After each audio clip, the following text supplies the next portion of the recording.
Amadou was born in Guinea, in a small village on the outskirts of the capital, where tall palm trees clustered around modest houses with palm leaf roofs, where the sun burned with unrelenting force and the rains washed away the tracks on the road.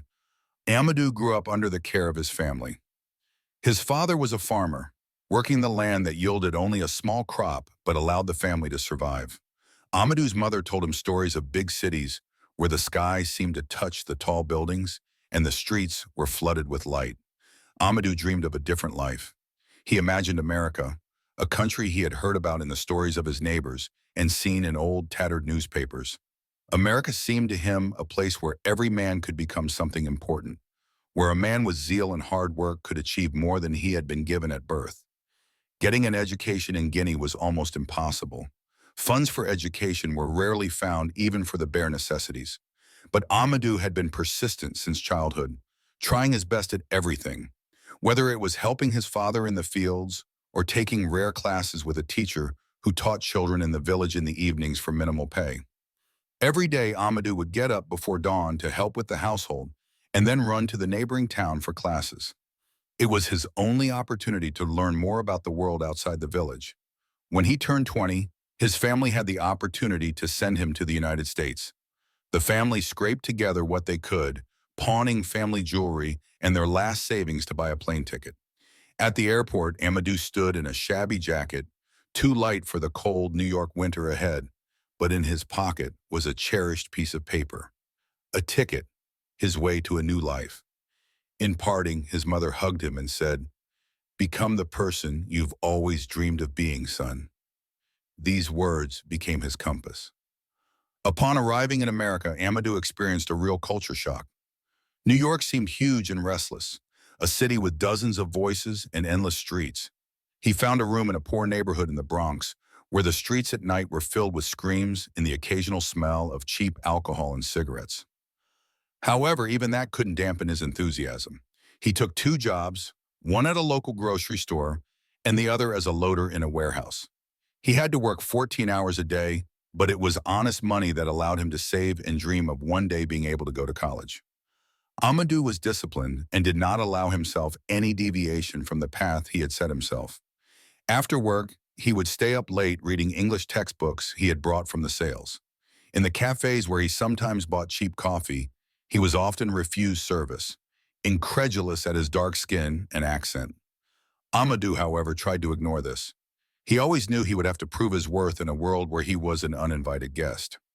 Amadou made friends like him, migrants who shared his ambitions and his outlook on life. Together, they shared their dreams and gave each other support, helping each other not to break under the weight of a city where everyone was on their own. In this new world, Amadou had an ambition to one day open in his own business. He envisioned a small cafe where people would not only drink coffee, but also share stories. He dreamed that this place would symbolize his new life, a life he would build with his own hands. This dream helped him cope with his difficulties, but every evening when he returned from work, he felt that something had changed. Sometimes as he passed the policemen, he noticed their wary looks, their hands resting on their holsters. It often seemed to him that this world was watching him, assessing his every move. Amadou did not know why this was happening, and the more he tried to assimilate, the more he encountered distrust. The late 1990s were a time of upheaval and anxiety for African American communities across America, but especially in Los Angeles, where conflict between police and black residents took on an alarming scale. Los Angeles was already marked by violent riots in 1992, when the murder of Rodney King and the acquittal of the police officers who brutally beat him became the catalyst for mass protests and street violence. Although several years have passed, memories of those events still stirred the city. Since then, the situation has only become more tense. The Los Angeles Police Department had a grim reputation for brutal and prejudiced treatment of Black and Latino people, and with each new case of police violence, their methods became more and more brutal. Black residents of Los Angeles lived in fear that a routine encounter with a police officer could turn into a real nightmare for them. The example of Rodney King was just one of many such cases where obvious bias and brutality went unpunished. And despite public demands for police reform, there has been little change. Instead, police practices have only become more brutal.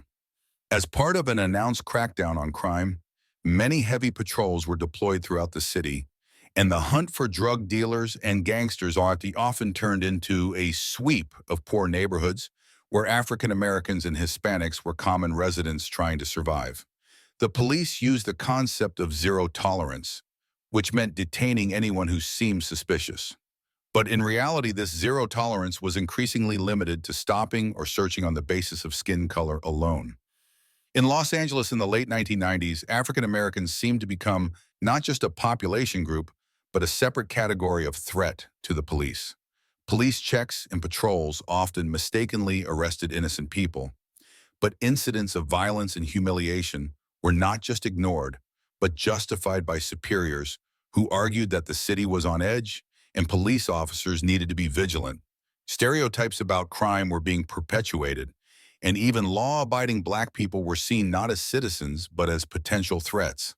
There was an unspoken principle: detain people on the basis of suspicion. Police officers could stop a man walking down the street in ordinary clothes if he seemed suspicious to them. The search was a formality. There was no right to outrage.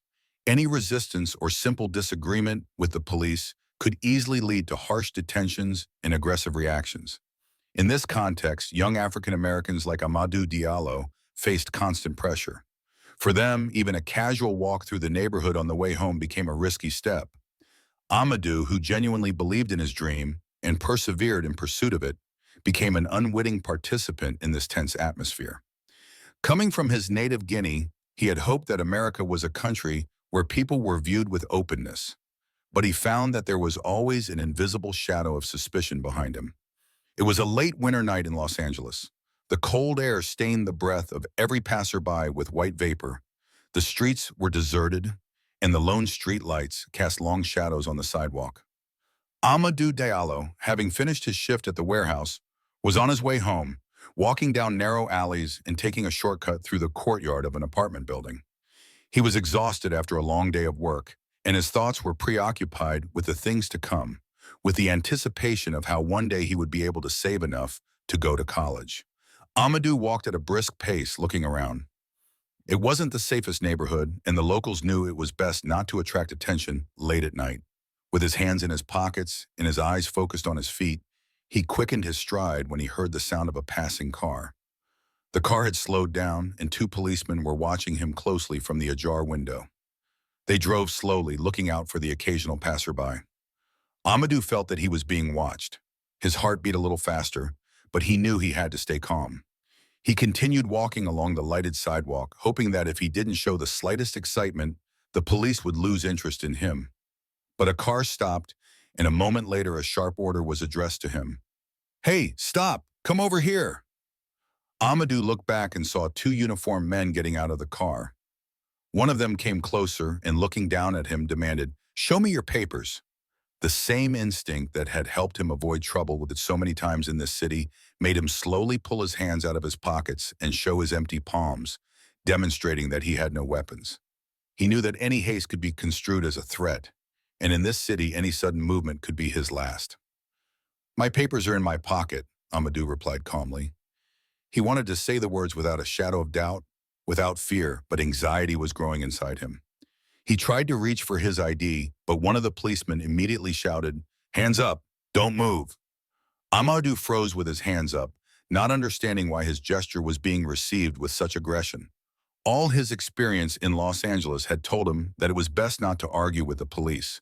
Even a simple disagreement could turn into a confrontation, especially in this neighborhood, where people like him were often under suspicion simply because of the color of their skin.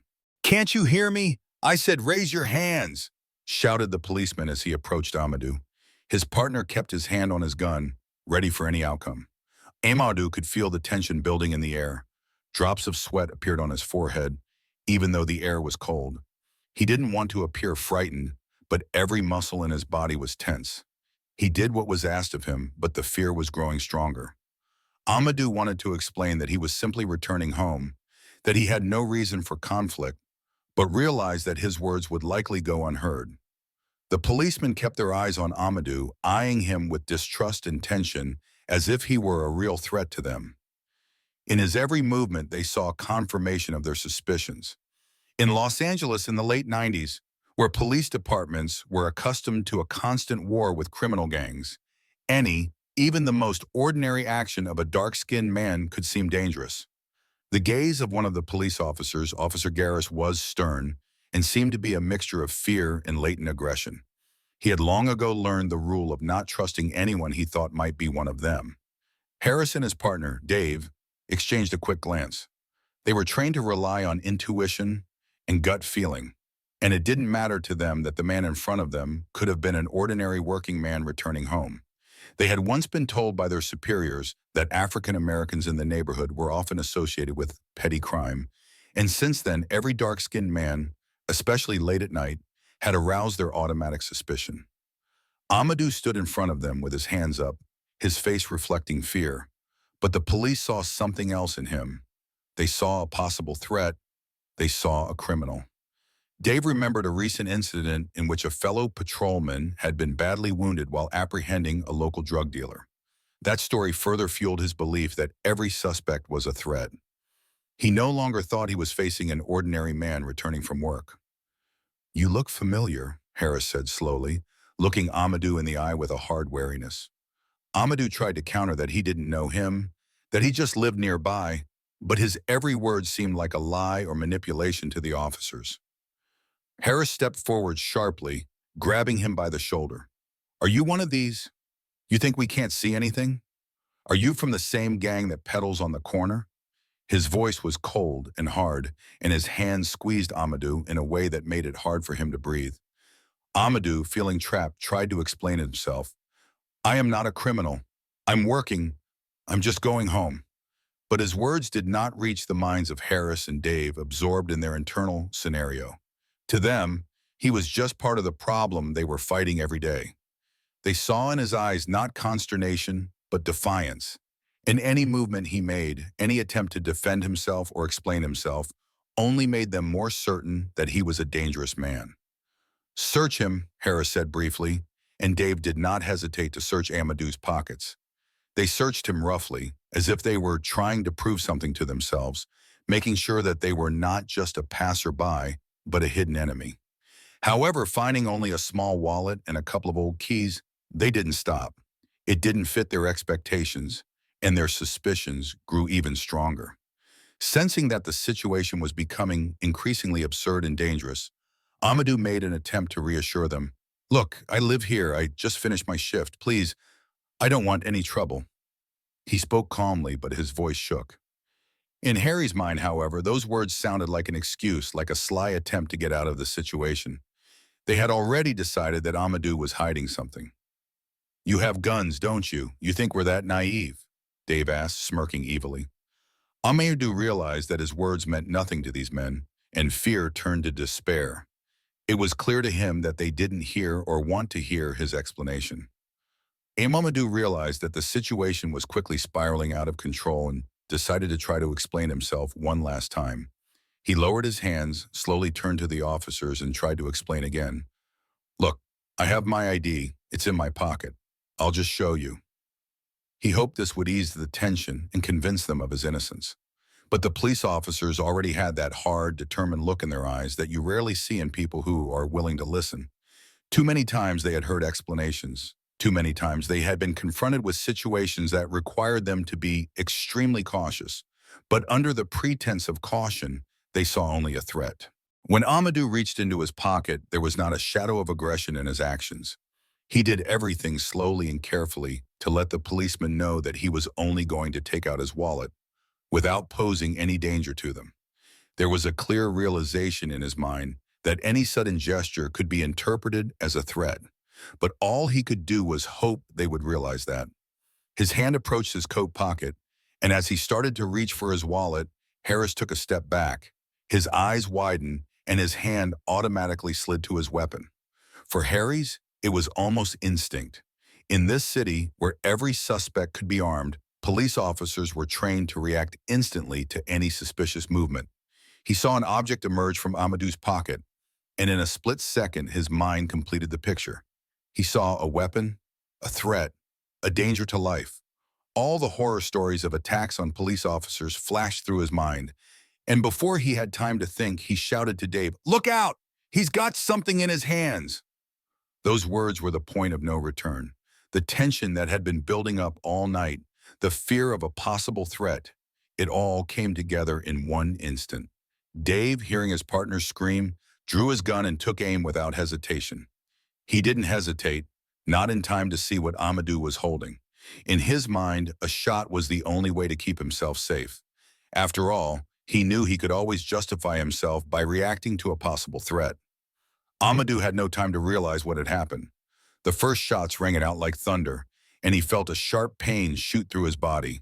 His legs gave out, and he fell to the sidewalk, looking up into the dark sky above Los Angeles. His wallet fell out of his hands and rolled across the pavement. A look of shock and incomprehension froze on Amadou's face. All he was trying to do was to prove his innocence, to show that he was a simple man striving for a better life. With each shot, the police officers did not loosen their grip of fear. On the contrary, they seemed to be doing everything they could to stop the threat. The echo of gunfire echoed through the empty street, and it seemed as if this night would never end. When the first shot rang out in the silence of the night, everything around him seemed to freeze. Amadou did not have time to scream or move. His body collapsed to the cold asphalt under the weight of the first bullets, as if paralyzed. But the bullets kept coming. The policemen, blinded by fear and stereotypes, did not stop shooting until the magazines of their guns were empty.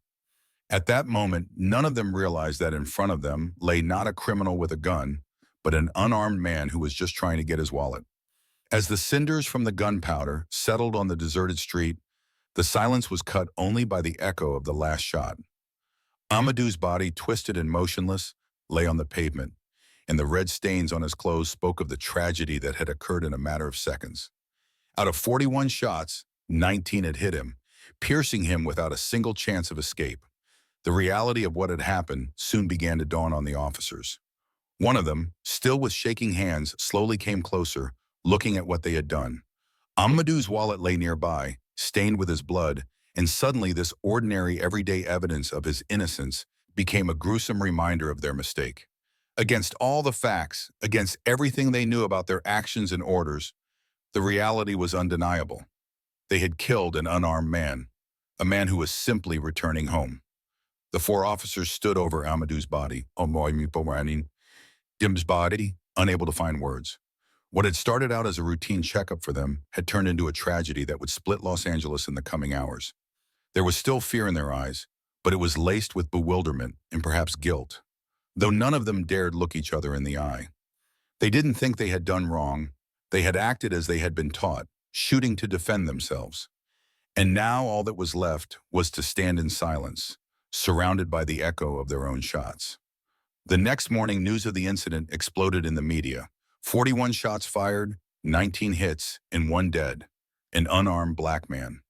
Reporters, civil rights activists, and representatives of human rights organizations began to gather around the scene of the tragedy, condemning the brutality and asking, why was it necessary to fire so many shots? Why did the officers consider a man who didn't even have a knife a threat? The tragedy of Amadou Diallo instantly came to symbolize the excessive force that police so often used on Black Americans. 41 shots fired. That number was like a stigma placed on an entire society that demanded answers. The news of Amadou Diallo's death shook Los Angeles and soon the entire country. Television screens, newspapers, and news sites kept repeating the same thing. 41 shots fired, 19 hits, unarmed man. This number came to symbolize the brutal reality that Black Americans faced every day. Amadou's tragedy was not only a personal loss for his family, but a boiling point for all those who had suffered years of racial injustice. First of all, people demanding justice began to gather in the streets of Los Angeles. The protests began almost immediately after the news was announced, and they did not subside for a minute. Thousands of people, including activists, students, and ordinary citizens, took to the streets to express their pain and anger. They could no longer remain silent, not before the police officers left their brothers and sisters to die on the sidewalk, and not before the police system that protects such officers once again tried to justify their actions. Justice for Amadou! protesters shouted, marching through neighborhoods where, as in Diallo's case, racial profiling and excessive use of force had become commonplace. Posters with pictures of Amadou, his name written in large letters, became symbols of the fight against a system that has long proven itself to be unjust. The noise echoed throughout the city, and people from all over Los Angeles joined the protest, from members of local African American communities to activists from other racial and ethnic groups. They all shared the same goal: to end police violence in the system of racial discrimination. However, the protests, initially peaceful, soon became tense and violent. Los Angeles had already experienced several major waves of violence and riots in previous decades, and each new display of police brutality escalated. People, seeing no other option, began blocking roads, staging sit-ins, and demanding the resignation of those police officers involved in Amadou's murder. "You killed him for what?" shouted one of the women standing in the front row of protesters. She was holding a photograph of Amadou, showing him smiling with hope in his eyes, looking to the future. On the faces of other protesters, you could see rage and bitterness, emotions that have long been familiar to anyone who has ever tried to fight a system that targets people of color. Meanwhile, activists from human rights organizations such as Black Lives Matter have also raised their voices, demanding an immediate review of police practices and an end to racial profiling and use of force. "No one should die for simply walking home from work," the organization's representatives declared, stressing that such tragedies happen over and over again, and the only way to change anything is to change the system itself. The police authorities, however, were slow to admit their guilt. Instead, they attempted to justify that the officers were acting under stress, that Amadou allegedly posed a threat. Accusations of racism were dismissed, and the version that the reaction was necessary for self-defense continued to be maintained by some law enforcement officials. This caused even more outrage among the protesters. Every day, more and more people took to the streets, and the protests, despite constant pressure from the police, did not subside. Many people began to wonder, how many more deaths would it take before the system that was originally designed to protect changed its ways? And will there ever be justice for those whose lives have been victimized by racial violence and police brutality? By night, Los Angeles was turning into a hotspot. Clashes between protesters and police became more and more frequent. Stones and bottles flew toward police cars, and although the authorities tried to contain the protests, they grew like a snowball, gaining momentum and drawing attention to problems that had gone unnoticed for so long. The trial that followed the tragic death of Amadou Diallo was a true test of the U.S. justice system. It centered on police officers whose actions undoubtedly led to the death of an unarmed man.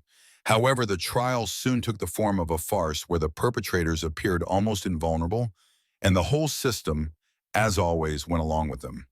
The trial began with a large number of spectators and journalists gathered in the hall, but the atmosphere was subdued and tense. The police officers accused of killing Amadou appeared in court in suits, their faces calm and their actions cold-blooded. The police defense said officers Garris and Dave acted within the law to protect themselves from an alleged threat. They argued that Amadou, with his movements, appeared to them to be armed, that his gestures were perceived as preparation for an attack. In their version, the police officers could not be sure that he would not point a weapon at them, even if Amadou himself did not show any obvious signs of aggression. "We did everything we could to keep ourselves safe," said the lawyer for one of the police officers, asserting confidently that the decision to use the weapon was justified based on the situation. Amadou Diallo moved quickly and unexpectedly. "His actions are what we perceived as a threat. We didn't have time to think about it." These words were repeated over and over again like a mantra, each time backed up by snippets of police testimony. They described their work as a constant threat, a continuous danger, which they argued justified any use of force, even so excessive.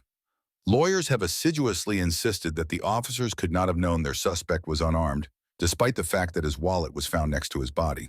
Police defenders also pointed to the deep trauma that officers have experienced when faced with situations like this one. They argued that Amadou's actions, even if he was unarmed, were suspicious and unpredictable enough to cause fear in police officers, and thus the use of force was justified. During the hearing, the police officers' attorneys carefully searched for any evidence that might corroborate their version of events, ignoring any details that suggested Amadou did not pose a threat. The judge, who treated the case with cold professionalism, rarely allowed himself to be doubted, and the trial itself was fatally delayed. It was only a few hours later that the trial began under the pressure of public outrage, when every moment seemed more and more confusing, and the testimony of all the eyewitnesses did not support the defense's case. The system, however, was not questioned. At some point, it became clear that the judicial system would do everything in its power to defend the actions of the police. When the case came to its final conclusions, the judge stated that while the police officers' actions may have been wrong, they were still within the law, and no criminal liability would be incurred. Defense claims of self-defense and necessity of force were found persuasive, even though the 41 shots fired at an unarmed man in circumstances where he clearly posed no threat clearly exceeded reasonable limits. The public was shocked. How can one justify actions that led to the death of an innocent person? The court's stance sparked outrage, and it didn't take long for reactions to the decision to come. The streets of Los Angeles were once again filled with protests, but this time the sense of powerlessness and resentment was more acute. Thousands of people, including families of victims of police brutality and civil rights activists, came out to protest systemic injustice. The court is not for us. Police killers are not free. Such slogans became dominant among the demonstrators. Meanwhile, Amadou's family, torn by grief, appealed to federal authorities to demand a review of the case and a system-wide investigation. They knew it was too late for their son, but they believed that the actions of this judicial system should not go unchallenged. Amadou's life, his dreams, his aspirations for a better future, all of this was consigned to oblivion in the eyes of justice. Nevertheless, the court's decision only fueled the fires of anger. All of Los Angeles, and indeed the entire country, was now talking about one thing: how police recklessness and racial profiling could destroy human lives without being punished. For Amadou Diallo's family, the tragedy was not just the loss of a son and brother. It was the shattering of the entire dream of a better life that Amadou had sought to build in the United States despite all the hardships. His mother, Saba, was completely devastated. She, like many women who have birthed and raised their children in countries where people's fates are determined by circumstance, had always hoped that her son would find a better future across the ocean. But now, on the night his life was ruthlessly cut short, the dream was shattered. I left my homeland so that he would be safe. He left Guinea to become a man proud of his future, not to be killed in the streets just for being black. These were the words Saba repeated every day, unable to understand how her son could become another victim of racial hatred. Her world was falling apart, and there was no end to the pain she felt. She could find no solace in the thought of Amadou resting in peace. His life, his desire for betterment, had been consumed by a system that did not allow him to live the life he dreamed of. His father, Mamadou, was going through his own personal catastrophe, finding it difficult to gather his thoughts in any way to answer the questions the world was facing. As a man used to the harsh realities of life, he was no stranger to pain. But even his resilience was shattered. He realized that his son would never return, that his name would now be mentioned only in the context of tragedies from which there would be no escape. They killed him for being like me, like all of us, he repeated, trying to comprehend what had happened and how it could be stopped. In the first weeks after Amadou's death, the family tried to figure out what to do. They turned to human rights organizations for help, hoping that at least through their struggle, they could find a path to justice. But faced with incomprehension and silence from the authorities, they felt their word was worthless. Their son became another number in the statistics, not a human being, with his hopes and dreams. Every day, they felt their pain and anger turn into despair. The system that kills people without even allowing them to fight for their rights has turned out to be inhuman and soulless. But despite the pain and loneliness, the Amadou family did not retreat into the shadows. Instead, they began to fight back. Saba and Mamadou began meeting with human rights activists, lawyers, and activists to draw attention to the terrible injustice that had happened to their son. Every word, every statement was a chance for them to get back a little bit of justice, to get back at least part of what had been taken from them, their child's life. They organized press conferences, held rallies, and wrote letters to local and federal authorities, trying to make the public aware that behind each case was not only the tragedy of an individual family, but also the systemic problem of racial discrimination that still existed in their country. Despite the refusal of government officials and police departments to hear them, they did not stop. They demanded real change that would stop the injustices to which Black Americans were being victimized. We don't want our children to be afraid to go outside, to live under constant threat. We don't want our story to end with the death of our son, without investigation, without justice. We have to change something so that it doesn't happen again, they said in interviews, repeating it day after day. It was at this moment, as Amadou's death became an increasingly recognizable symbol of the struggle against racial discrimination, that his family encountered an incredible number of people experiencing the same tragedies. Victims' families, human rights activists, they all realized that their struggle was much more than justice for Amadou. It was a fight for every voice that cannot be heard in this system. The anger and pain felt by the family became, with each passing day, not only a personal tragedy, but part of a larger movement that was growing in the community. Each interview, each statement, each complaint of police brutality brought closer the moment when this case would be the beginning that would force people to truly face the system of racial inequality and violence that had been silenced for so long. Along with this came a growing sense of loneliness. The family felt that they had lost not only Amadou, but also their faith in the system that was supposed to protect their rights. The feeling that the authorities in the country were simply ignoring their pain became more and more depressing. But despite this, they kept fighting, because if they didn't, their son and others like him would die without leaving a mark in history. With each day spent fighting for the truth, the Diallo family realized more and more that for them, the Amadou case would never end. It was not just a fight to punish the guilty. It was a battle to ensure that such an injustice would never happen to anyone else. Amadou Diallo's death was not just another tragic episode to be recounted in the newspapers, but a real catalyst for a multitude of protest movements and human rights organizations that raised issues of racial discrimination, police brutality, and inequality with renewed vigor. The murder of an unarmed man in front of the world was an evil that simply could not be ignored. It was not just a murder. It was an egregious case in which all the ills of the American law enforcement system came together. Amadou Diallo's story has spread around the world, but above all, it has affected the United States, becoming the spark that ignited the fire. The protests that began in Los Angeles quickly spread to other cities, the street filled with people ready to stand up for the rights of Black Americans and demand justice. Diallo's tragedy was a painful reminder that racism and police brutality are not things of the past, but living, bleeding phenomena that take lives every day without a thought for the value of human beings. Many human rights organizations, such as Black Lives Matter, have found Amadou's story to be a milestone. The Diallo case was a key example that the fight against racial profiling and police violence was not limited to isolated incidents. It was proof that the system requires change, and that police officers whose actions have not been punished only strengthen their position by continuing to destroy lives. This is not just one man's tragedy. This is a manifestation of what happens to us Black people every day, protesters said as they stood in the crowd. Amadou Diallo became the face of a huge social movement that was no longer going to accept that their lives were valued less than the lives of others. Particularly inspiring was the fact that the protests became increasingly organized and inclusive.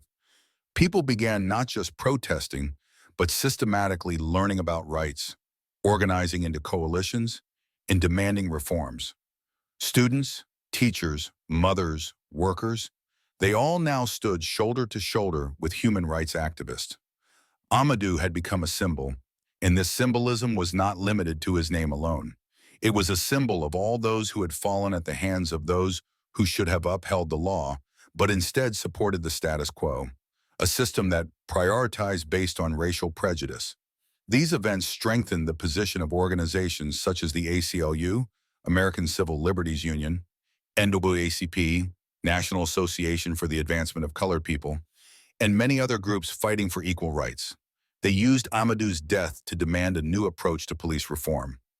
Protesters didn't just take to the streets, they went to the courts, lobbied legislators, and demanded new standards for law enforcement. One of the strongest moments to emerge from Diallo's death was the growing movement to overhaul policing tactics. Protesters demanded de-escalation of violence, new regulations for the use of firearms, better racial sensitivity training, and anti-profiling.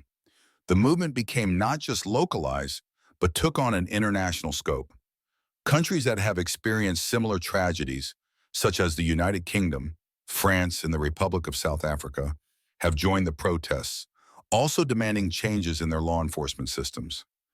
With each passing day, attention to the issue became more and more unstoppable. Political figures began to realize that this was not just a wave of anger, but a movement that would not go away until real change was sought. American politicians, especially those representing minorities, began to speak increasingly loudly that it was time to change the whole system.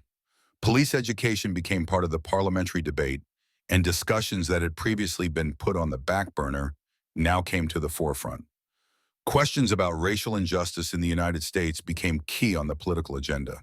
The Diallo family, meanwhile, remained active in the struggle. Rather than accepting the consequences of the tragedy, they became indispensable figures in the movement. Their stories of their son, his life, his dreams, and how those dreams were shattered by police violence inspired more and more people to join the protests. The Diallo family became part of a world where every victim of police brutality could be heard, and where police officers were held accountable, not excused. This struggle for justice was not short-lived. With each protest, with each trial, with each voice demanding change, Amadou Diallo's tragedy became more and more significant. Not only did it shed light on the issue of racial profiling, but it forced society to face the structural problems that had been hidden for years behind the closed doors of police and government offices. But as court cases dragged on and protests gained momentum, Amadou's death became an increasingly grave reminder that reform is not just a task, it is a requirement of the times. Amadou Diallo's death was a stark example of how a system of police power can disfigure the life of a man who was merely walking home.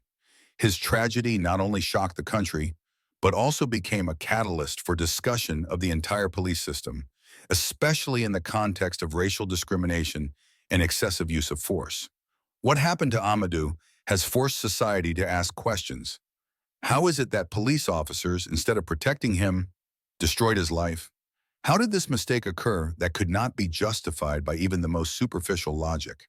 And, most importantly, what should be done to prevent such tragedies from ever happening again?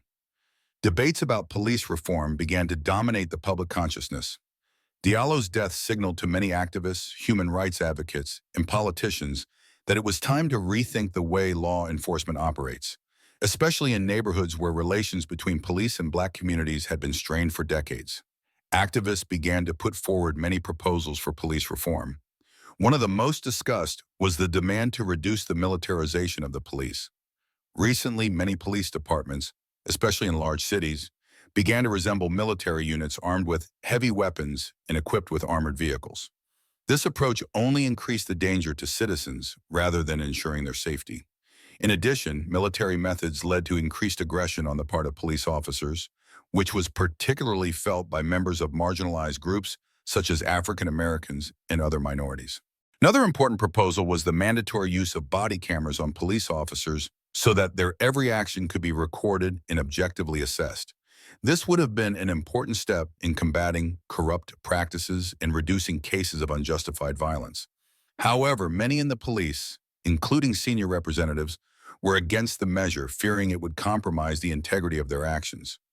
But for activists who had experienced too many cases of police brutality, such cameras seemed more than a necessity. They were the only way to ensure transparency and accountability. Racial sensitivity training was another important part of the reforms. Despite ample evidence that police officers in various U.S. cities systematically racially profile Black people, many in the police force continued to argue that this was not about racism, but merely an attempt to fight crime. Activists insisted that police officers should receive training that would teach them to see people not as criminals, but as citizens entitled to respect and safety. This training was to cover not only the theoretical aspects of racial discrimination, but also practical skills to de-escalate conflict situations without the use of force. Reform of the investigation system was also one of the most discussed issues. Traditionally, police officers suspected of crimes were often not adequately punished, and investigations of their actions were conducted by other police officers. This created conflicts of interest and fostered corruption. Calls for the establishment of independent commissions of inquiry into police brutality grew louder. These commissions were to investigate incidents of police brutality without interference from stakeholders. But change was not easy.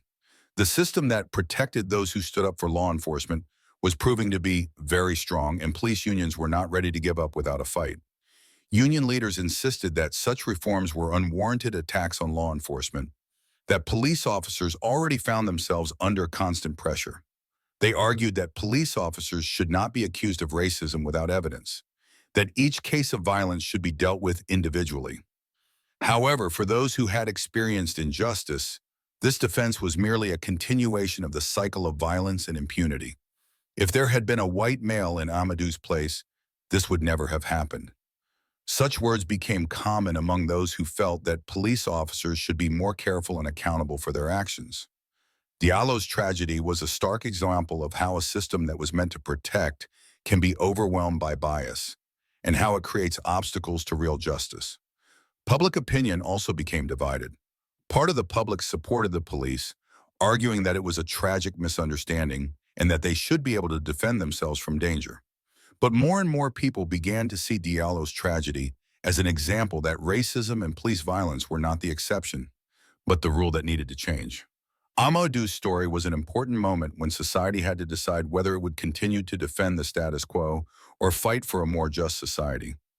Meanwhile, amid growing protests, new policy initiatives began to emerge.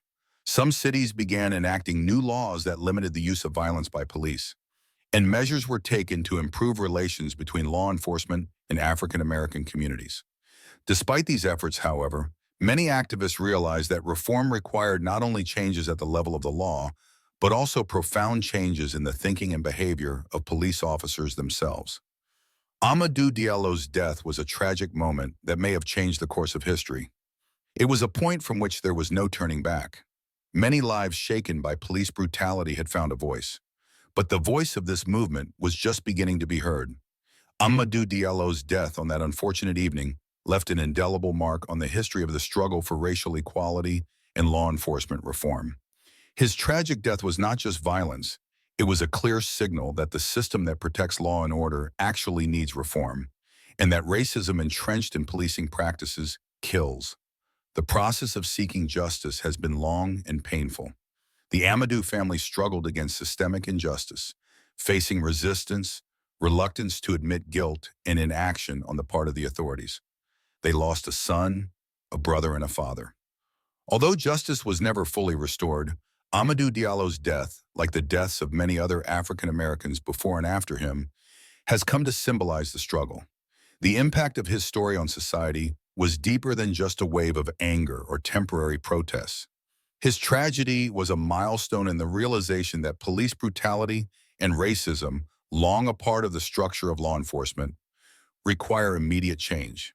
This case was a continuation of the historical context in which Black Americans face systemic discrimination, both at the level of institutions and in everyday life. With each passing year, the memory of Diallo grew stronger. The story of his death became not only a topic of discussion, but also a challenge that demanded change. Time and time again, in different parts of the United States, new cases of racial police brutality emerged.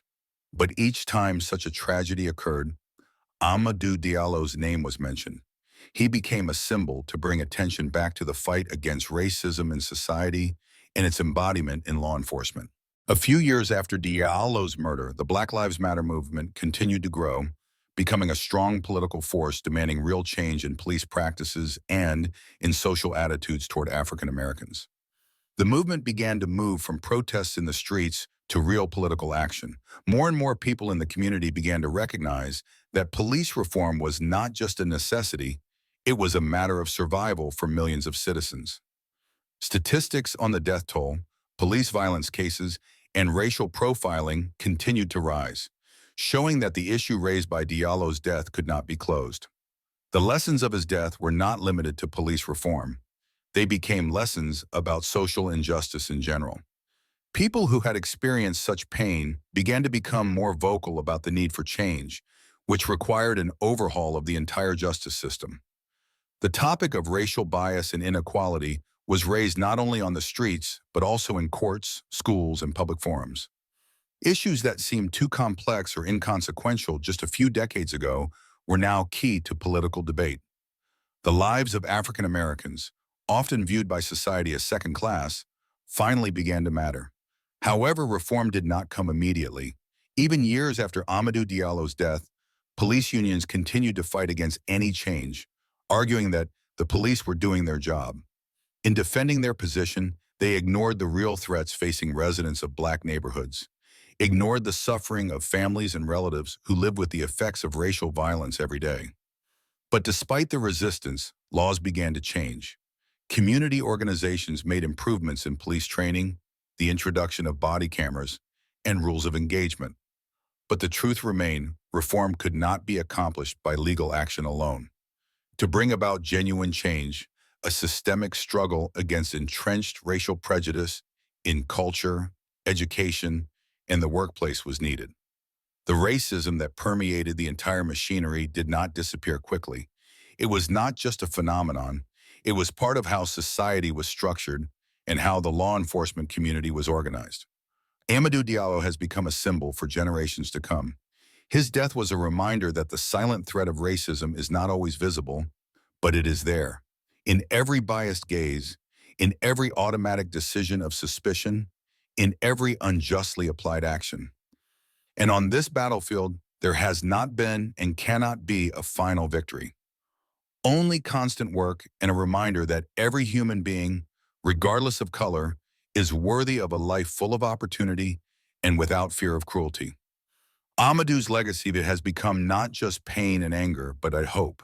The hope that despite everything, the memory of his tragic death will live on, and it will work to make police brutality and racism a part of history rather than a reality faced by anyone who decides to walk home on the street at night. His death was a stark reminder that combating racism and violence in law enforcement requires a sustained effort.